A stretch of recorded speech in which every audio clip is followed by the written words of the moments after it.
Hello students, today we will be discussing chapter 2 of class 10th, that is acids, bases and salt. Like human beings have certain kind of nature, likewise every chemical substance that we come across have some nature. But in terms of chemicals, we relate nature either with acidic, basic or neutral nature. But to know exactly what is acidic, basic or neutral, we need to know about what exactly we mean by acid, base or salt.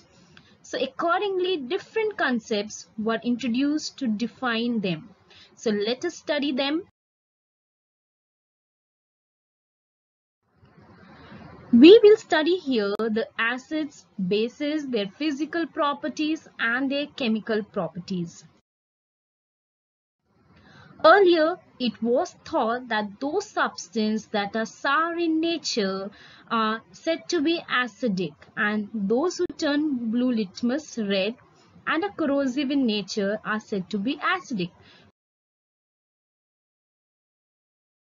whereas those which are bitter, turn red litmus blue, soapy in touch, are said to be bases. But later, this concept was replaced by a relevant concept called Arrhenius concept. Though there are many concepts given by different scientists, but here we will be discussing acid and bases based on Arrhenius concept.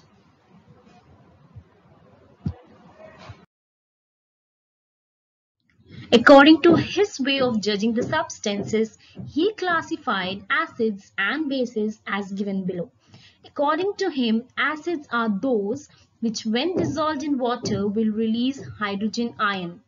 Example, HCl, when we dissolve it in water in the aqueous solution, it is going to release the ions H+, that is hydrogen ions, and chloride ions. Here you see HCl when dissolved in water is forming chloride ions and hydrogen ion. Hydrogen ions, as they cannot exist alone, so they will be forming a hydronium ion with the water molecules. So here hydrochloric acid, sulfuric acid, nitric acid, phosphoric, carbonic, all these are acids since all these can release an H+ ion when dissolved in water. Whereas bases are those when dissolved in water they gives hydroxide ion. Hydroxide means your OH minus ion. So NaOH, that is sodium hydroxide, when dissolved in water will dissociate into sodium ion and hydroxide ion. So examples: calcium hydroxide, sodium hydroxide, magnesium hydroxide. Now, classification of acids based on the source. So organic acids are those acids which are obtained from the plants and animals that are present in the natural substances such as your fruits and vegetables. Example, citric acid present in the lemon, oxalic acid present in the tomato, and inorganic acids are those which are obtained from the minerals present in the earth crust. For example, nitric acid, hydrochloric acid, and these acids are generally reactive in nature. These are the strong ones. Now, classification of acids based on the strength. Strength here means the amount of hydrogen ion given when an acid is dissolved in water. That means when we are dissolving an acid in water, is it capable to release all its hydrogen ions or only few ions? So based on this, we have weak acids, those acids which do not dissociate completely to give us hydrogen ions, whereas those acids which when dissolved in water dissociate completely and provide the hydrogen ions are said to be strong. Example of weak acids are acids as already told in the organic ones, that the fruits and vegetables, and the mineral acids, they come in the category of strong acids. Now, concentration of acid based on the water content present inside the acid. If there is more amount of water present in the acid, we will call it as dilute. For example, if we have 5 ml of acid and 100 ml of water, we call it as dilute acid. Whereas when we talk about concentrated acid, it means the acid that has less amount of water. For example, if we take 95 ml of acid and add 5 ml of water to it, the solution, the acid which we are getting is a concentrated one. Yes, as already discussed, an acid can be dilute or concentrated. So if we need to make a concentrated acid into a dilute one, which is the best method? We will take some acid in a beaker and start pouring the required amount of water, or we will take the water first in a beaker and slightly drop by drop we are going to add some acid. Yes, so this is the wrong method. We need to take some water in a beaker and add acid slowly with continuous stirring.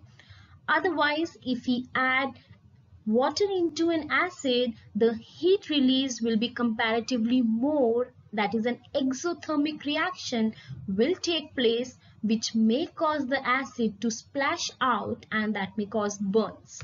So the best method is to take water in a beaker and slowly drop by drop add the required amount of acid into the beaker with constant stirring.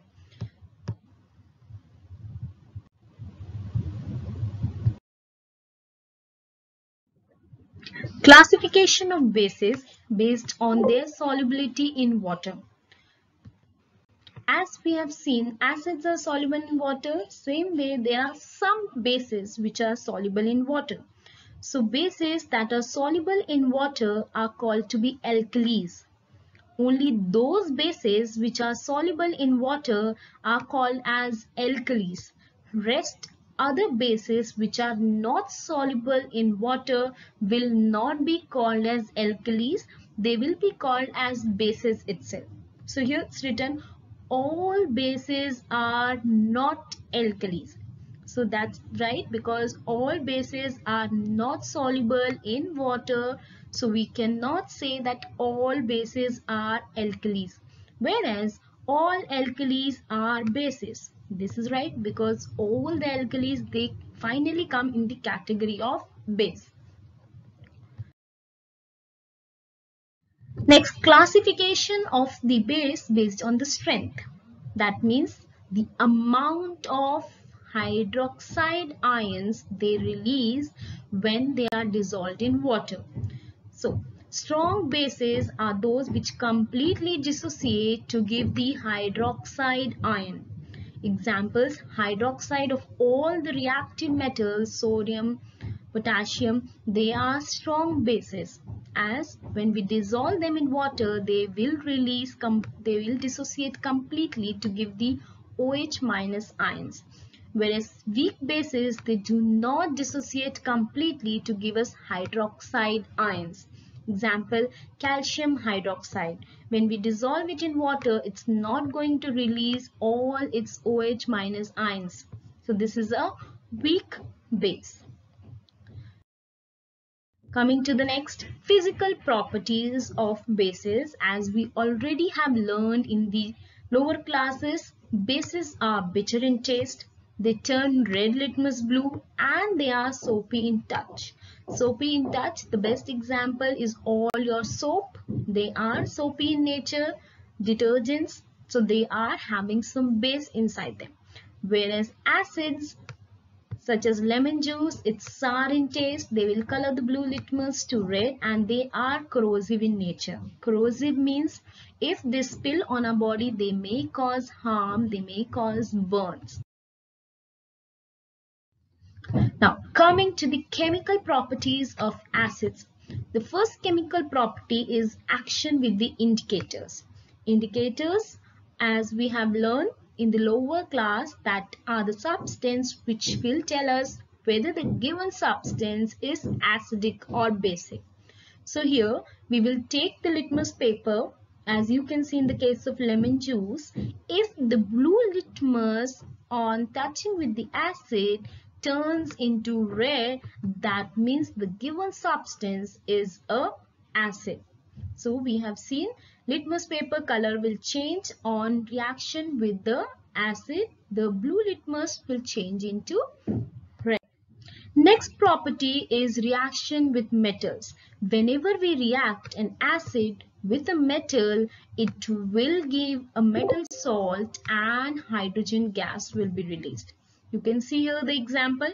Magnesium, a metal, reacting with the acid HCl will give us a salt MgCl2 and the hydrogen gas is released.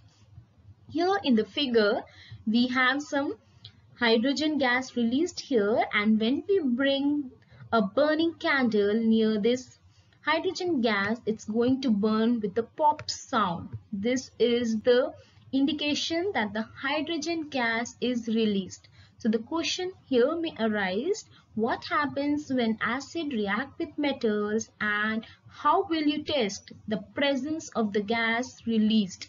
So how we will test, we will bring a burning candle, and if it's burned with a pop sound, this indicates that the gas released is hydrogen. Next, reaction with metal carbonates and bicarbonates. Now metal carbonates means Na, that is a metal, and carbonate is CO3. So whenever metal carbonate is reacting with an acid, it is going to give some salt, carbon dioxide and water. So the gas released here is carbon dioxide.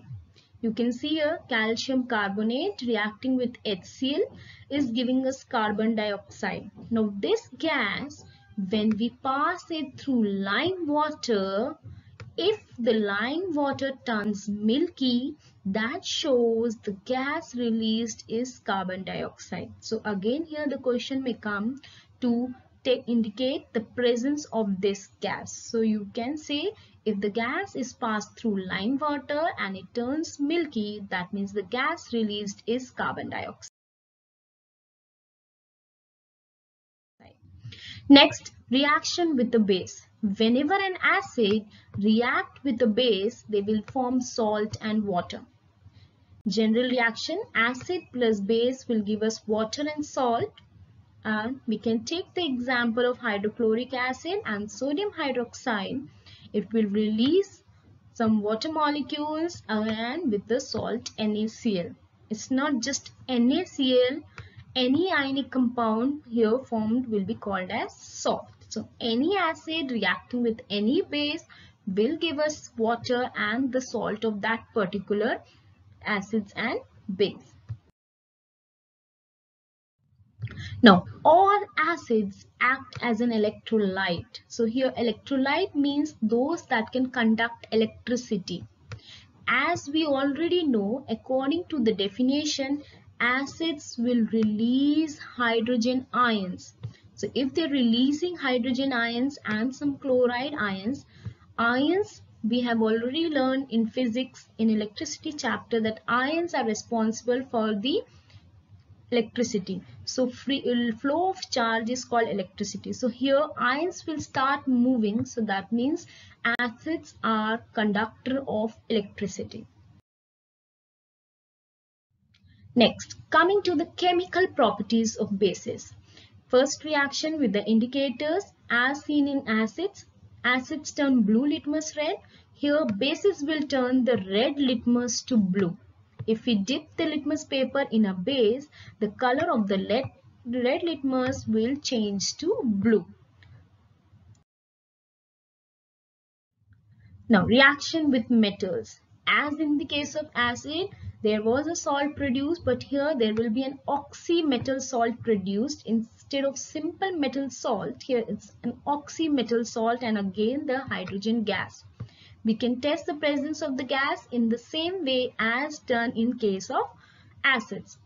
Now base NaOH reacting with the metal zinc will give us sodium zincate. So here this is a complex salt that is formed. This is an oxymetal salt and hydrogen gas is released. Next reaction is with ammonium chloride. Reaction of alkalis or the bases with ammonium chloride will give us salt and ammonia plus water. So see here, sodium hydroxide, that is NaOH, plus ammonium chloride, that is NH4Cl, will react and they will form sodium chloride, NaCl, with some ammonia gas, NH3, and water will also be released as a byproduct. So next reaction is with acids, already discussed. Whenever acids base react, they will form water and salt, and this reaction where acid and base react to give us a neutral salt, that means here the salt is neither acidic nor basic in nature, this reaction is called as neutralization reaction. Now, same as acids are electrolytic in nature, bases do conduct electricity, they are basic in nature. Okay, they will release the hydroxide ions, and the hydroxide ions, they are now free to move in the solution, resulting in the conduction of electricity. So acids and bases both act as electrolyte for the conduction of electricity. So today here we have discussed the chemical and the physical properties of acids and bases. Thank you, dear students.